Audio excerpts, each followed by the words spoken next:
नमस्कार विद्यार्थी मंडळी, या व्हिडिओमध्ये आपण उत्पादन शुल्क भरती तसेच पोलीस भरती किंवा इतर भरत्यांसाठी अतिशय महत्त्वाचे जीकेचे तसेच अतिशय महत्त्वाचे करंट अफेअर्सचे प्रश्न पाहणार आहोत. लगेच या ठिकाणी व्हिडिओला सुरुवात करूया. या ठिकाणी बघा, प्रश्न पहिला आहे, मुंबई ट्रान्स हार्बर लिंकचे उद्घाटन कोणाच्या हस्ते होणार आहे? तर मित्रांनो, मुंबई ट्रान्स हार्बर लिंकचे उद्घाटन हे नरेंद्र मोदी आपल्या पंतप्रधानांच्या हस्ते होणार आहे. नरेंद्र मोदी यांच्या हस्ते होणार आहे. मित्रांनो लक्षात असू द्या. जर मित्रांनो या प्रश्नांचा आपल्याला PDF हवा असेल तर टेलिग्राम चॅनलची लिंक आपण डिस्क्रिप्शनमध्ये दिलेली आहे, तिथे जाऊन तुम्ही PDF डाउनलोड करू शकता. त्यानंतरचा प्रश्न आहे बघा, कोणत्या देशाने ब्रिक्सचा सदस्य होण्यास नकार दिलेला आहे? तर कोणत्या देशाने दिला आहे मित्रांनो? या ठिकाणी बघा, पर्याय क्रमांक ए, अर्जेंटिना या देशाने ब्रिक्सचा सदस्य होण्यास नकार दिलेला आहे. मित्रांनो, ब्रिक्समध्ये सध्या मुख्य सदस्य किती आहेत बघा, ब्राझील, रशिया, भारत, चीन व दक्षिण आफ्रिका. तर हे 5 सदस्य सध्या मुख्य सदस्य आहेत. तर 15वी जी काही परिषद झाली ब्रिक्सची, त्यामध्ये साऊथ आफ्रिकेच्या अध्यक्षांनी, ज्यांचं नाव काय मित्रांनो, सायरिल रामाफोसा, यांनी Argentina, Egypt, Ethiopia, Iran, Saudi Arabia व UAE या देशांना ब्रिक्समध्ये समाविष्ट होण्यासाठी निमंत्रण दिले होते. तर मित्रांनो, त्या निमंत्रणाला आता अर्जेंटिना या देशाने नकार दिला आहे आणि त्यांनी स्पष्ट सांगितलं आहे की आम्ही ब्रिक्समध्ये समाविष्ट होणार नाही. तर लक्षात असू द्या. त्यानंतरचा प्रश्न आहे बघा, पाँडिचेरी विद्यापीठाच्या कुलगुरुपदी कोणाची नियुक्ती झाली आहे? तर मित्रांनो, पाँडिचेरी विद्यापीठाच्या कुलगुरुपदी आपले उपराष्ट्रपती जगदीप धनखड यांची नियुक्ती झालेली आहे. जगदीप धनखड या ठिकाणी योग्य उत्तर असणार आहे. मित्रांनो, व्यंकय्या नायडू हे जगदीप धनखड यांच्या आधीचे उपराष्ट्रपती आहेत. द्रौपदी मुर्मू आपल्या राष्ट्रपती आहेत. निर्मला सीतारामन आपले अर्थमंत्री आहेत, केंद्रीय अर्थमंत्री. त्यानंतरचा प्रश्न आहे बघा, माजी क्रिकेटपटू अंबाती रायडूने कोणत्या राजकीय पक्षात प्रवेश केला आहे? तर मित्रांनो, अंबाती रायडूने बघा YSR काँग्रेस या पक्षामध्ये प्रवेश केलेला आहे. अंबाती रायडूने YSR या पक्षामध्ये प्रवेश केलेला. मित्रांनो, याचा फुल फॉर्म काय, तो युवजन श्रमिक रायतू काँग्रेस असं याचं नाव आहे. तर मित्रांनो, याच पक्षाचे जे आहेत आंध्र प्रदेशचे जगनमोहन रेड्डी जे मुख्यमंत्री आहेत ते या पक्षाचे आहेत. लक्षात असू द्या. त्यानंतर प्रश्न आहे बघा, 16व्या वित्त आयोगाचे अध्यक्ष म्हणून कोणाची नियुक्ती करण्यात येणार आहे? 16व्या वित्त आयोगाचे अध्यक्ष म्हणून कोणाची नियुक्ती करण्यात येणार आहे? तर मित्रांनो, कोणाची करण्यात येणार आहे? अरविंद पनगारिया यांची 16व्या वित्त आयोगाचे अध्यक्ष म्हणून नियुक्ती केली आहे. मित्रांनो, म्हणजे हे असणार आहेत 16व्या वित्त आयोगाचे अध्यक्ष. कोण? अरविंद पनगारिया. सध्या भारतामध्ये कितवा वित्त आयोग चालू आहे? तर बघा, 15वा वित्त आयोग चालू आहे सध्या भारतामध्ये. आणि या 15व्या वित्त आयोगाचे अध्यक्ष कोण आहेत? तर बघा, नंदकुमार सिंग किंवा NK सिंग असं त्यांना म्हटलं जातं. हे या आयोगाचे अध्यक्ष आहेत. मित्रांनो, YV रेड्डी हे 14व्या वित्त आयोगाचे अध्यक्ष होते.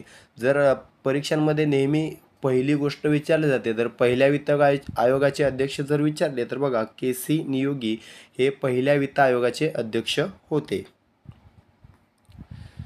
त्यानंतर महत्त्वाचा प्रश्न बघा, महाराष्ट्राचे नवनियुक्त मुख्य सचिव म्हणून कोणाची निवड झाली आहे? तर मित्रांनो, नुकतंच नियुक्त झालेले बघा महाराष्ट्राचे मुख्य सचिव कोण आहेत? नितीन करीर हे आता महाराष्ट्राचे मुख्य सचिव असणार आहेत.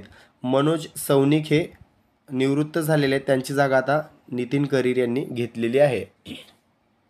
तर मित्रांनो, रजनीश शेठ कोण आहेत? तर बघा, MPSCचे अध्यक्ष आहेत. MPSCचे अध्यक्ष आहेत रजनीश शेठ. मनोज सोनी आहेत UPSCचे अध्यक्ष. लक्षात असू द्या, दोघांच्या अध्यक्षांवर देखील प्रश्न विचारला जातो. त्यानंतरचा प्रश्न आहे बघा, आतापर्यंत किती राष्ट्रपतींना भारतरत्न पुरस्कार प्राप्त झाला आहे? तर मित्रांनो, किती राष्ट्रपती आहेत ज्यांना भारतरत्न पुरस्कार प्राप्त झालेला आहे? तर बघा, 6 राष्ट्रपती आहेत ज्यांना भारतरत्न पुरस्कार प्राप्त झालेला आहे. 6. जर पंतप्रधान विचारले तर मित्रांनो 7 पंतप्रधान आहेत ज्यांना भारतरत्न पुरस्कार प्राप्त झालेला आहे। एकूण किती महिला आहेत ज्यांना भारतरत्न पुरस्कार प्राप्त झालेला आहे तर 5 महिला आहेत ज्यांना भारतरत्न पुरस्कार प्राप्त झालेला आहे। क्रिकेटर एकच आहे सचिन तेंडुलकर ज्याला भारतरत्न हा पुरस्कार प्राप्त झालेला आहे। मित्रांनो आता विचारला जातो प्रश्न बघा, भारतरत्न प्राप्त करणारे पहिले राष्ट्रपती कोण? सर्वपल्ली राधाकृष्णन। 1954ला त्यांना मिळालेला आहे, सर्वपल्ली राधाकृष्णन यांना 1954ला।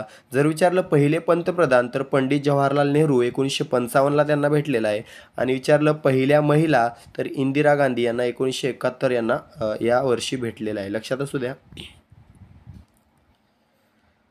त्यानंतरचा प्रश्न आहे बघा, अमित शहांनी मॅन ऑफ द इयर पुरस्कार 2023ने कोणाला सन्मानित केले आहे?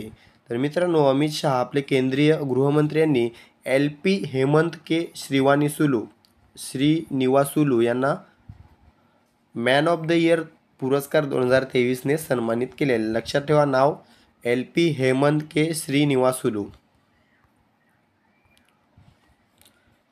त्यानंतरचा प्रश्न आहे बघा, क्षेत्रफळानुसार आशिया खंडातील सर्वात लहान देश कोणता? क्षेत्रफळानुसार आशिया खंडातील सर्वात लहान देश कोणता आहे? तर मित्रांनो मालदीव हा जो देश आहे तो क्षेत्रफळानुसार आशिया खंडातील सर्वात लहान देश आहे, मालदीव। योग्य उत्तर आहे मालदीव। मित्रांनो या ठिकाणी जगातील जर विचारलं असतं तर व्हॅटिकन सिटी हा जो देश आहे तो जगातील सर्वात लहान आहे क्षेत्रफळानुसार। त्यानंतरचा प्रश्न आहे बघा, मराठी वर्षाचा शेवटचा महिना खालीलपैकी कोणता? तर मित्रांनो कोणता आहे? मराठी वर्षाचा शेवटचा महिना हा फाल्गुन आहे। पर्याय क्रमांक डी फाल्गुन हे आपलं योग्य उत्तर असणार आहे। मित्रांनो पहिला महिना कोणता विचारलं तर चैत्र हा पहिला, वैशाख महिना दुसरा, लक्षात असू द्या। त्यानंतरचा प्रश्न बघा, चुकीची जोडी ओळखा। या ठिकाणी जोड्या दिलेल्या त्यापैकी आपल्याला चुकीची जोडी ओळखायची आहे। तर पुणे करार 1922, झेंडा सत्याग्रह 1923, चले जाव चळवळ 1942, असहकार चळवळ 1920। कोणती जोडी चुकीची आहे? तर बघा पर्याय क्रमांक ए पुणे करार ही जोडी चुकीची आहे। पुणे करार 1922ला झालेला नसून मित्रांनो 1932ला झालेला आहे। 24 सप्टेंबर 1932ला पुणे करार झालेला आहे, म्हणून ही जोडी चुकीची आहे। बाकी तिन्ही जोड्या या बरोबर आहेत। त्यानंतरचा प्रश्न आहे बघा, द बेंगॉल गॅझेट हे भारतातील पहिले वृत्तपत्र कोणी सुरू केले? आता मित्रांनो या प्रश्नामध्ये दुसरा प्रश्न कव्हर होतोय बघा, भारतातील पहिले वृत्तपत्र कोणते? तर द बेंगॉल गॅझेट। आणि हे वृत्तपत्र कोणी सुरू केले? तर बघा हे जेम्स हिक्की यांनी सुरू केलेले आहे। पर्याय क्रमांक ए जेम्स हिक्की हे या ठिकाणी योग्य उत्तर असणार आहे।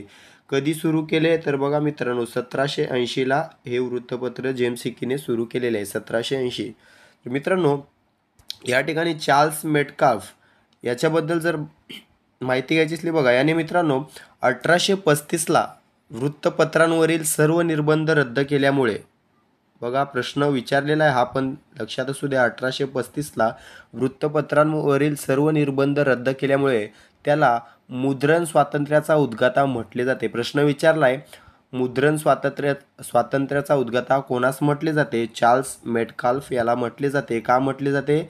1835ला त्याने वृत्तपत्रांवरील सर्व निर्बंध रद्द केले म्हणून।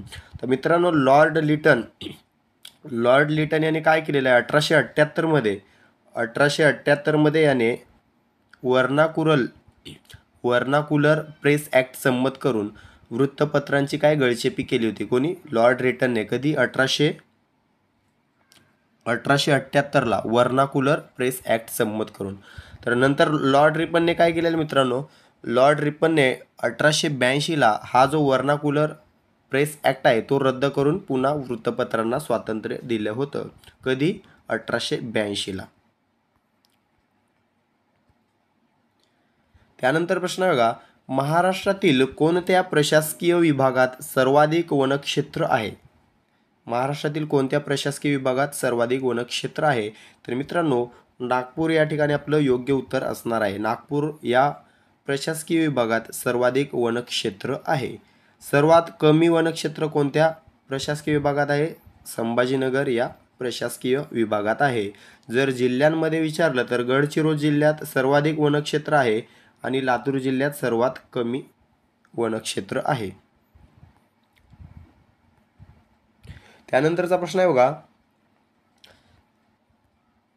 खाली काही दूध देणाऱ्या पशूंच्या जातीचे पर्याय दिले आहेत, त्यापैकी कोणती जात ही गायीची आहे? तर मित्रांनो, आपल्याला गायीची जात ओळखायची आहे. तर या ठिकाणी बघा, मुरा, साहिवाल, सुरती, दख्खन यापैकी साहिवाल ही जी जात आहे ती गायीची जात आहे. साहिवाल ही जात जी आहे ती गायीची जात आहे. मित्रांनो, या ठिकाणी मुरा ही जी जात आहे ती म्हशीची जात आहे. मित्रांनो, प्रश्न विचारला जातो बघा, सर्वाधिक दूध देणारी म्हशीची जात कोणती? तर ही मुरा जातीची म्हैस ही सर्वाधिक दूध देते. सुरती ही शेळीची जात आहे. दख्खनी ही मेंढीची जात आहे. लक्षात असू द्या.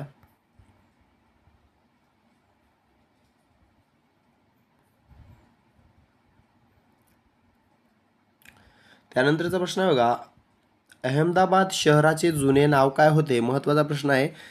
अहमदाबाद शहराचे जुने नाव काय होते? तर बघा, पर्याय क्रमांक सी कर्णावती या ठिकाणी योग्य उत्तर असणार आहे. कर्णावती हे अहमदाबाद शहराचे जुने नाव होते.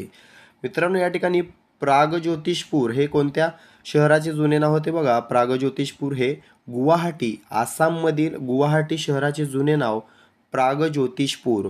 या ठिकाणी अवंतिका कोणत्या शहराचे जुने नाव आहे? बघा, मध्य प्रदेशमधील उज्जैन या शहराचे जुने नाव अवंतिका. लक्षात असू द्या. त्यानंतरचा प्रश्न आहे बघा, पंचायत राज पद्धती स्वीकारणारे भारतातील पहिले राज्य कोणते? तर मित्रांनो, कोणते आहे? राजस्थान. राजस्थान हे भारतातील पहिले राज्य आहे ज्याने पंचायत राज पद्धती स्वीकारलेली आहे. मित्रांनो, राजस्थानमधील नागौर जिल्ह्यात पहिली पंचायत राज पद्धती स्वीकारण्यात आली. नागौर जिल्हा, नागौर. लक्षात असू द्या. आंध्र प्रदेश हे पंचायत राज स्वीकारणारे दुसरे राज्य आहे आणि महाराष्ट्र हे 9वे राज्य आहे. पंचायत राज स्वीकारणारे महाराष्ट्र हे 9वे राज्य आहे.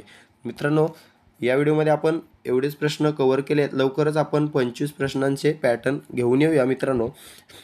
तर कसा वाटला व्हिडिओ आपण कमेंट करून नक्की सांगा. व्हिडिओला लाईक करा, चॅनलला सबस्क्राईब करून घ्या. PDF पाहिजे असेल तर डिस्क्रिप्शनमध्ये लिंक दिलेली आहे टेलिग्राम चॅनलची, तिथून तुम्ही याचा PDF डाउनलोड करू शकता. भेटूया पुढील व्हिडिओमध्ये. तोपर्यंत काळजी घ्या, अभ्यास चालू राहू द्या. धन्यवाद.